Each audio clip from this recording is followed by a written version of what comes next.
Hello, hello, hello, hello, everyone. It's Father Aaron. Today with the Advent Gospel Challenge, Day 7. Day 7 of the Advent Gospel Challenge. Today I am holding, I mentioned this the other day, the New Oxford Annotated Bible. This is another one of the very good study Bibles. It has pretty good footnotes all through it, cross-referencing and all that kind of stuff. When I say cross-referencing, what do I mean? I mean, if an event happens in Luke's Gospel and in Matthew's, when you get to it in Luke's, it'll have a little note. See also Matthew, this chapter, this verse. If it happens in all four, it's a rarity, but there are a few stories that appear in all of them. It'll say, check all these other sources. If it is referring to something in the Old Testament, it will put a note in that says, see Isaiah chapter such and such. And that happens a lot in the Gospels. Isaiah is a major source of prophecy about the coming Messiah. At any rate, chapter 7. So we have been following Jesus through his calling of disciples, his choosing of the 12, various healings and teachings. The 6th chapter, a great deal of teaching happened, right? And he finished up by saying, if you hear my teaching and you act on it, you're building your house on rock, a foundation of rock. If you hear my teaching but do not act on it, you're building on sand. Okay. And it's lovely. I love when the gospel writers put these things in. After Jesus had finished all his sayings in the hearings of the people, after he'd done all that, he goes on, he goes to Capernaum, and this is where, in Luke's account, a centurion approaches him. Now, the centurion has a sick slave, and he asks Jesus to cure him. And people are like, this is a good guy. I know he's a centurion, I know he's a Roman and all that kind of stuff, but he's a good guy. He even helped us build the synagogue. And so that is granted. And the centurion has this wonderful line, I am not worthy to have you come under my roof. Therefore, I did not presume to come to you, but only speak the word and let my servant be healed. A sort of an adaptation of that shows up in our liturgy. It's beautiful, beautiful. And that this happens. And Jesus says, I haven't found anyone of such faith in Israel. Go, your slave is made well. Then he goes to Nain, and there's a widow mourning. There's a funeral procession, and Jesus says, don't weep, and raises the young man. So we're back into healings and resurrection now. Resurrection, restoring people to life. This resurrection is not the final resurrection. This is like the resurrection of Lazarus. Lazarus and this widow's son, they will die again. This is not the final resurrection at the end of all time.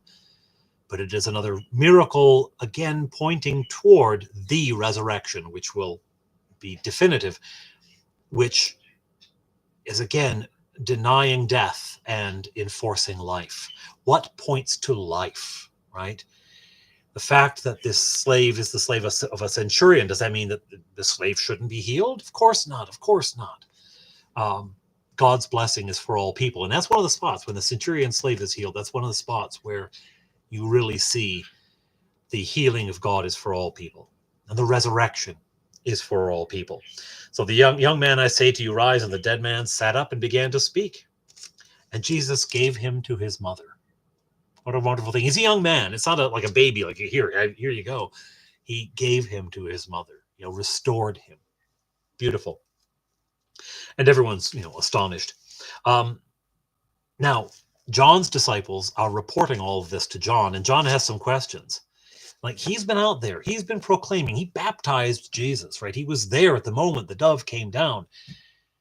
But he wants to know, are you the one we're waiting for, or is there another, right?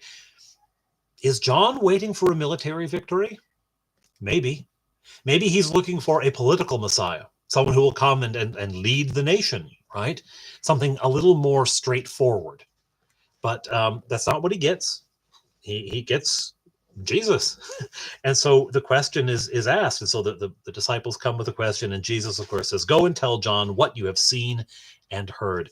The blind receive their sight. The lame walk. The leopards are cleansed. The deaf hear. The dead are raised. The poor have good news brought to them.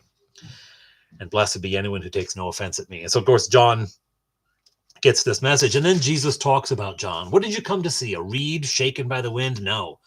You came out to see a prophet, a strong and bold prophet. And then this is where we get the Isaiah. See, I am sending my messenger ahead of you who will prepare your way before you. And down in the notes, sure is shooting. There it is. It's the Isaiah. And then Jesus goes into a bit of a rant, to be honest. To what will I compare the people of this generation? You're like children in the marketplace, singing out, come and dance with us and play music with us. And why won't you dance? Why won't you dance? Why won't you cry? Why don't you cry with us? Right? And almost a sense of, definitely a sense of being unserious, right?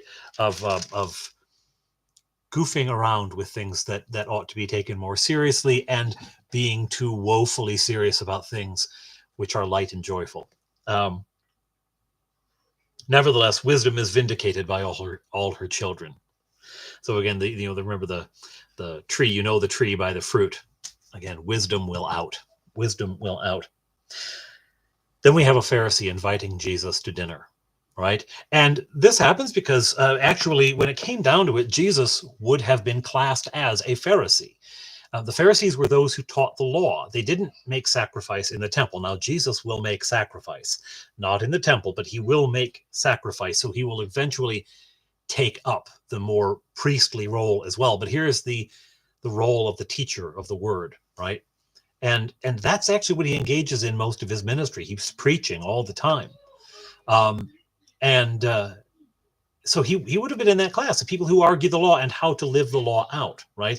He didn't agree with the going interpretation, clearly, but that would have been his natural milieu. And so another Pharisee's having him to dinner, and they're sitting down, and while they're there, this is when the sinful woman comes in. We don't know what her sin was. Doesn't matter, because Jesus forgives her, right? Jesus has forgiven her. And she comes in, and she's weeping, and she bathes his feet with her tears, it said. I mean, imagine the crying that would require. Probably we're talking about more metaphorical bathing his feet. I mean, maybe there were some tears falling on his feet, but probably not enough. You'd have to really cry to clean someone's feet off. But at any rate, then she anoints his feet with ointment. And the Pharisees are objecting, like, they're not speaking to him, but they're like, sinful woman coming in and touching him. This is just awful, right? He tells him to speak up, and they deliver their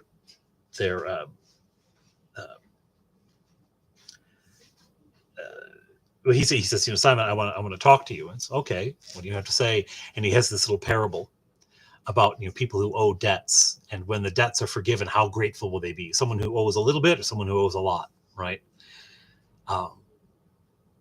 You can read it for yourself, but Jesus uses this to draw out from them, like, of course she's grateful, of course she's overflowing with gratitude, right?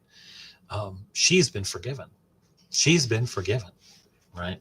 And I came here, you didn't wash my feet. And that would have been something, a mark of hospitality. You come to someone's house, it's a dusty kind of place in the world, the dusty part of the world. When you come to someone's house, your feet would be washed, right? No one washed my feet when I came here except her. So, who here has actually received me? I mean, you had me over for dinner, and probably because he was a bit of a celebrity, right? People were paying attention. But have you really received me? Because she certainly has. Anyway, again, grab your Bible. This is the NOAB. It's affectionately known as the New Oxford Annotated. Another good study Bible if you're looking for one. I didn't mean this to be a review of translations and editions, but it might as well be that as well. And happy reading to you. I want to note, I'm sorry, it's a bit later today. I tried to get these done, around noon-ish. A bit later today, just because it's the day of our Christmas bazaar and the church hall. I've been at the church hall with the boys all morning, and Amy's been out with our eldest at a violin lesson, so it's been a little crazy today.